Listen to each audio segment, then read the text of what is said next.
पितृपक्ष समाप्त होने से पहले तुलसी में चढ़ा दें। ये एक चीज 1 महीने में बनोगे, करोड़पति। नमस्कार, आपका स्वागत है दोस्तों। हर महादेव, जय शिव शंभू। दोस्तों, क्या आपके पितृ आपसे नाराज है? और क्या आपको लगता है कि आपके पितरों की वजह से आपके घर की सुख शांति में रुकावट आ रही है और आपके कार्य नहीं बन रहे हैं? या आप संतान की कमी और धन की कमी या कर्ज से परेशान है, या आपका भाग्य आपका साथ नहीं दे रहा है? तो दोस्तों, इस बार के पितृपक्ष श्राद्ध में अगर आप तुलसी के पौधे में ये एक चीज चढ़ा देते हैं तो आपके सभी पितृदोषों का तुरंत ही नाश हो जाएगा और आपको मिल जाएगी सभी संकट और कष्टों से मुक्ति। और दोस्तों, इस एकमात्र उपाय को करने से आपको धनवान मालामाल होने से कोई नहीं रोक सकता और आपकी जो भी मनोकामना है वो भी पूरी हो जाएगी। दोस्तों, इस बार 29 सितंबर 2023 से पितृपक्ष श्राद्ध बहुत ही दिव्य और दुर्लभ संयोग लेकर आया है। दोस्तों, इस पितृपक्ष में राजयोग काल सर्पदोष के साथ साथ धन लक्ष्मी योग भी बन रहा है, जिस वजह से इस बार के पितृपक्ष श्राद्ध का बहुत अधिक महत्व बढ़ गया है। और इस पितृपक्ष पर यदि आप तुलसी के पौधे से जुड़ा ये आसान सा उपाय कर लेते हैं तो आपकी सभी समस्याओं का तुरंत ही अंत हो जाएगा। इसीलिए दोस्तों, वीडियो को आखिर तक जरूर देखें। और अगर आप भी अपने जीवन में महादेव की कृपा पाना चाहते हैं और पितरों का आशीर्वाद पाना चाहते हैं तो वीडियो को लाइक करके कमेंट में हर हर महादेव लिखना न भूलें। दोस्तों, पितृपक्ष की शुरुआत इस साल भाद्रपद मास के शुक्ल पक्ष की पूर्णिमा तिथि 29 सितंबर 2023 दिन शुक्रवार से हो रही है, जो 14 अक्टूबर 2023 दिन शनिवार तक रहेगा। पंचांग के अनुसार 29 सितंबर 2023 दिन शुक्रवार को दोपहर 3:26 तक भाद्रपद पूर्णिमा है। इसके बाद आश्विन मास के कृष्ण पक्ष की पहली तिथि प्रतिपदा शुरू हो जाएगी। इसीलिए पितृपक्ष से संबंधित सभी कार्य 14 अक्टूबर तक ही संपन्न कर लेना बेहतर होगा। दोस्तों, पितृपक्ष भाद्रपद माह की पूर्णिमा से शुरू हो जाते हैं और आश्विन मास की अमावस्या पर समाप्त होते हैं। अश्विन मास की अमावस्या को सर्वपितृ अमावस्या कहा जाता है। पितृपक्ष पूरे 16 दिनों के होते हैं। इन्हें श्राद्ध पक्ष और कनागत भी कहा जाता है।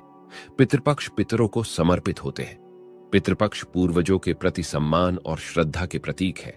इस दौरान पितरों के निमित्त ही कार्य किए जाते हैं।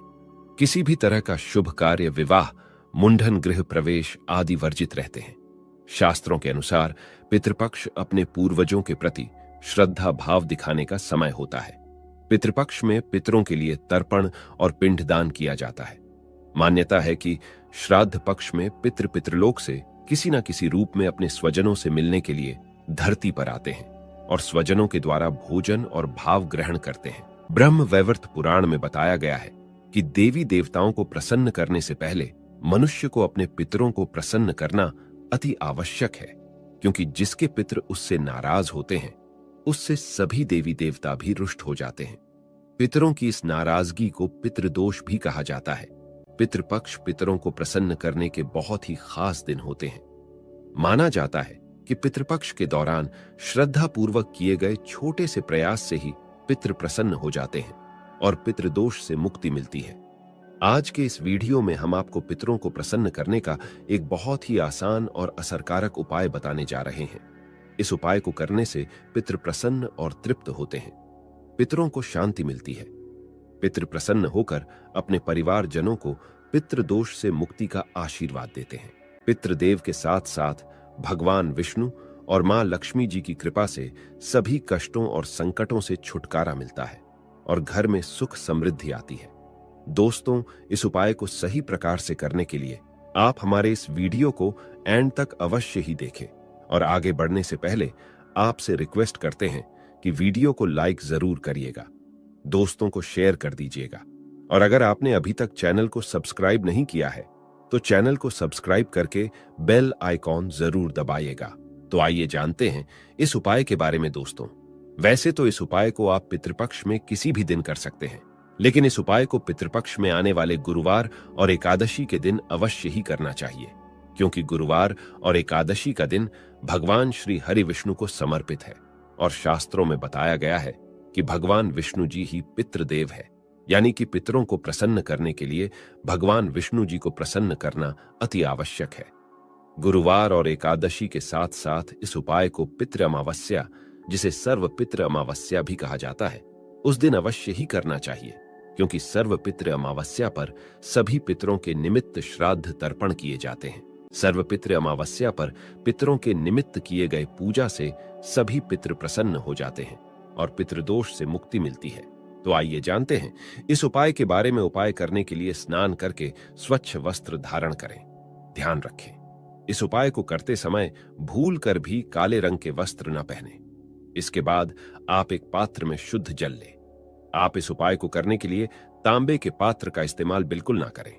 अब इस जल में आप एक चम्मच कच्चा दूध डालें। फिर इस जल में एक चुटकी शक्कर डालें। शक्कर डालने के बाद अब आप इस पात्र में एक चुटकी साफ पिसी हुई हल्दी मिला लें। हल्दी भगवान श्री हरि विष्णु को प्रिय है, इसीलिए भगवान विष्णु को प्रसन्न करने के लिए भगवान विष्णु की पूजा में हल्दी का अवश्य ही इस्तेमाल करना चाहिए। अब आप एक दिया तैयार करें। आप मिट्टी का, आटे का या पीतल का कैसा भी दिया ले सकते हैं, लेकिन ध्यान रखें दिया शुद्ध घी का ही होना चाहिए। अब इस दिए और जल को लेकर आप तुलसी जी के पास जाएं। दोस्तों, सनातन धर्म में तुलसी जी का विशेष महत्व बताया गया है। हिंदू धर्म में मान्यता है कि तुलसी के पौधे की जड़ में सभी तीर्थ, मध्य भाग तना में सभी देवी देवता और ऊपरी ही शाखाओं में सभी वेद यानी चारों वेद स्थित है। पद्म पुराण में उल्लेख है कि तुलसी जी का एक पौधा जिस जगह होता है वहां ब्रह्मा, विष्णु और महेश निवास करते हैं।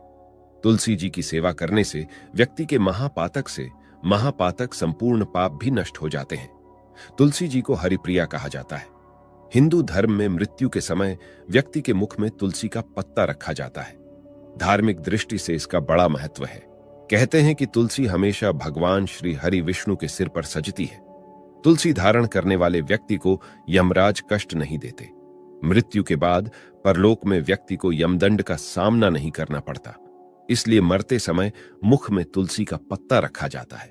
माना जाता है कि मृत्यु के समय तुलसी का पत्ता मुंह में होने से प्राण त्यागने के समय होने वाले कष्ट से भी राहत मिलती है, क्योंकि यह सात्विक भाव को जगाता है। पितरों को प्रसन्न करने के लिए तुलसी जी का पूजन अवश्य ही करना चाहिए। शास्त्रों में बताया गया है कि तुलसी जी की सुगंध मां लक्ष्मी जी को अपनी तरफ आकर्षित करती है। तुलसी का पौधा जिस जगह होता है या जिस परिवार के व्यक्ति पितृपक्ष के दौरान तुलसी जी का पूजन करते हैं, उनके पितृ उनसे बहुत ही प्रसन्न होते हैं और पितरों की आत्मा को शांति और तृप्ति मिलती है। इसीलिए पितृपक्ष में तुलसी का पौधा यदि घर में लगाया जाए या सही विधि से तुलसी जी का पूजन किया जाए तो इससे पितृ प्रसन्न होते हैं और उनके आशीर्वाद से जातक के जीवन की सारी दिक्कतें दूर हो जाती है। तुलसी जी का पूजन करने के लिए आप जल और दिया लेकर तुलसी के पौधे के पास जाएं। अब आप पूर्व दिशा की तरफ मुंह करके खड़े हो जाएं, यानी आपको इष्ट की तरफ अपना मुंह कर लेना है, जहां से सूर्योदय होता है। इसके बाद आप भगवान विष्णु जी और मां लक्ष्मी जी को प्रणाम करें, तुलसी माता को प्रणाम करें, पितृदेव को प्रणाम करें। फिर आप भगवान विष्णु जी के 12 मंत्र ओम नमो भगवते वासुदेवाय का जाप करते हुए तुलसी जी पर यह जल अर्पित करें। जल अर्पित करने के पश्चात अब आप तुलसी जी के सामने शुद्ध घी का दिया जलाएं। फिर आप भगवान विष्णु के इसी मंत्र ओम नमो भगवते वासुदेवाय का जाप करते हुए तुलसी जी की 11 परिक्रमा करें।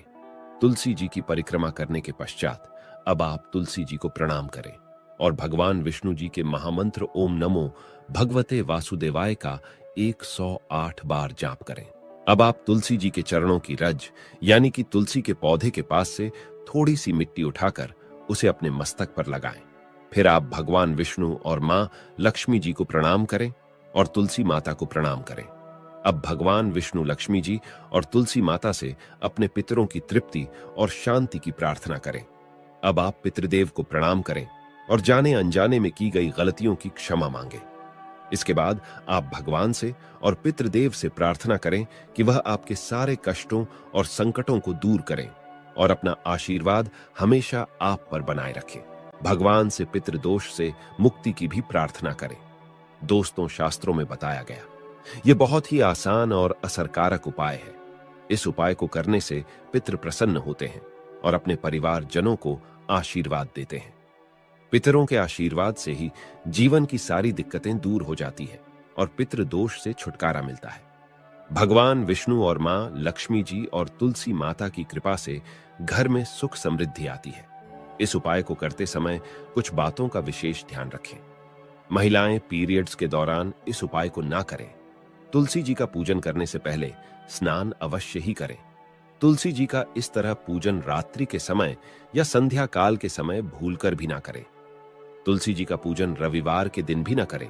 साथ ही इस बात का भी ध्यान रखें कि तुलसी जी का पूजन आप ऐसे ही करें जो मंदिर में लगी हो या आपके खुद के घर में हो, अशुद्ध जगह पर लगी। तुलसी जी का पूजन आप भूलकर भी ना करें और तुलसी जी का पूजन जूते चप्पल पहनकर भी ना करें। तुलसी जी का पूजन करते समय इन बातों का विशेष ध्यान रखें। दोस्तों, आइए जानते हैं कि कुंडली में पितृदोष का निर्माण कैसे होता है और इससे कैसे बचा जा सकता है।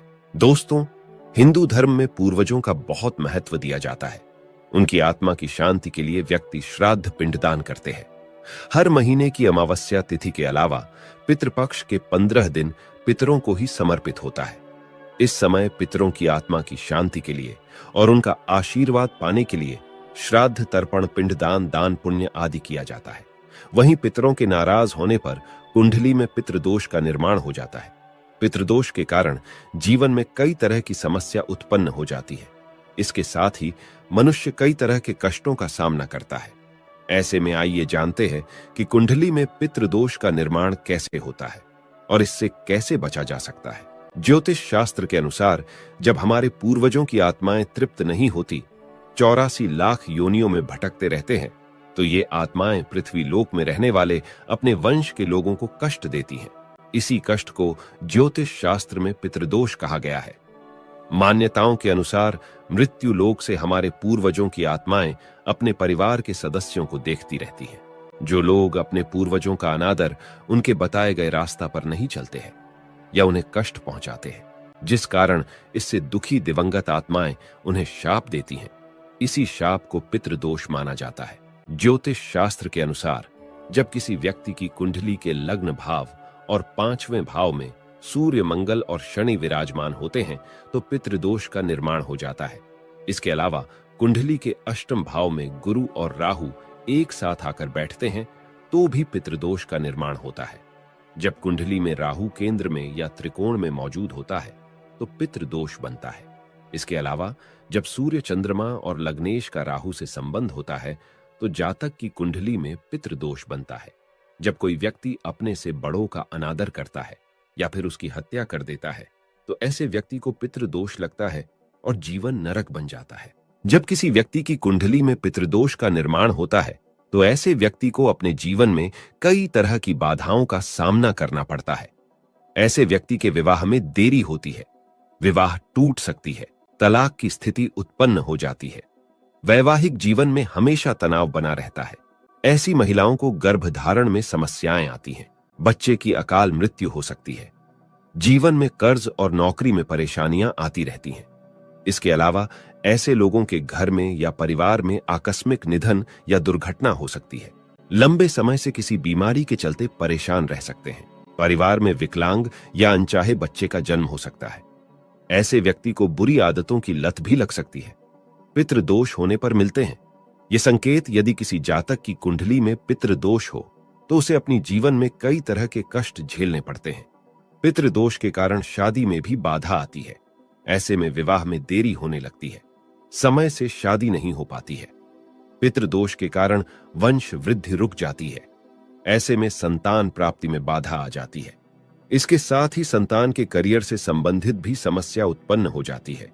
अगर किसी जातक के कुंडली में पितृदोष होता है तो वह कई तरह की बीमारियों से ग्रसित हो जाते हैं। समय समय पर उनका सेहत बिगड़ने लगता है। धीरे धीरे वह मानसिक तनाव में आना शुरू हो जाते हैं। पितृदोष से मुक्ति के लिए करें उपाय। पितृदोष धन हानि और परिवार की तरक्की में रुकावट का कारण बनता है। कई कोशिशों के बाद भी व्यक्ति को सफलता नहीं मिल पाती है। पितरों के नाराज होने से व्यक्ति कंगाली की ओर चला जाता है। इसके साथ ही परिवार को आर्थिक तंगी का भी सामना करना पड़ता है। पितृदोष के कारण पारिवारिक कलह बनने लगते हैं, घर में झगड़े होते हैं। यदि बार बार बिना कारण के घर में झगड़े हो रहे हों तो यह पितरों की नाराजगी का संकेत माना जा सकता है। पितृदोष होने के कारण परिवार के सदस्यों के बीच तनाव की स्थिति बन जाते हैं। इसके साथ ही कोई ना कोई सदस्य हमेशा बीमार रहता है, किसी बड़ी बीमारी से ग्रस्त रहता है। पितृदोष होने से जातक के रोजगार में बाधा आती है, उन्हें मन मुताबिक नौकरी नहीं मिल पाती है। पितृदोष से मुक्ति के लिए करें ये आसान उपाय। पितृदोष से मुक्ति पाने के लिए प्रतिदिन पीपल के पेड़ में जल चढ़ाना चाहिए। जल में काले तिल को मिलाकर दक्षिण दिशा में अर्घ्य देने से भी पितृदोष से मुक्ति मिलती है। अमावस्या और पितृपक्ष में श्राद्ध, पिंडदान आदि कर्म करने से भी पितृदोष से मुक्ति पाया जा सकता है। इसके साथ ही इस उपाय को करने से न केवल पितृदोष से मुक्ति मिलती है, साथ ही इससे पितर भी प्रसन्न होते हैं। पितृदोष को दूर करने के लिए पितृपक्ष में स्वर्ण दान करना भी सबसे लाभकारी माना जाता है। कुंडली में पितृदोष से मुक्ति के लिए व्यक्ति को अपने घर में हर अमावस्या पर श्रीमद् भागवत के गजेंद्र मोक्ष अध्याय का पाठ करना चाहिए। पितृदोष से मुक्ति के लिए जरूर करें। ये काम प्रत्येक चतुर्दशी, अमावस्या और पूर्णिमा के एक दिन पहले पीपल पर दूध चढ़ाना चाहिए। ऐसा करने से न केवल पितृदोष से छुटकारा मिलेगी, बल्कि कालसर्प दोष से भी मुक्ति मिलेगी। यदि कुंडली में पितृदोष बन रहा हो तो जातक को अपने घर की दक्षिण दिशा की दीवार पर अपने स्वर्गीय परिजन का फोटो लगाकर उस पर हार चढ़ाना और रोज उनकी पूजा करके उनसे आशीर्वाद प्राप्त करना चाहिए। इससे नाराज पितर प्रसन्न हो जाते हैं। पितृदोष के उपाय के लिए व्यक्ति को काले कुत्ते को उड़द के आटे से बने रोटी हर शनिवार को खिलाने से शनि, राहु, केतु तीनों ग्रहों का नकारात्मक प्रभाव कम होता है और साथ ही मनुष्य पितृदोष से मुक्ति पा लेता है। पितृदोष को कम करने या मुक्ति पाने के लिए सर्वपितृ अमावस्या पर पितरों को खुश करने के लिए उनके चित्र पर पुष्प अर्पित करना चाहिए। दोस्तों, उम्मीद है आज की वीडियो आपको पसंद आई होगी। पसंद आई हो तो लाइक करके अपने दोस्तों के साथ शेयर जरूर करें और चैनल को सब्सक्राइब करके बाजू वाली बेल आइकन को जरूर दबा दें, जिससे कि आप आने वाली वीडियो को सबसे पहले देख सकें। चलिए दोस्तों, मिलते हैं अगले वीडियो में। जय तुलसी माता।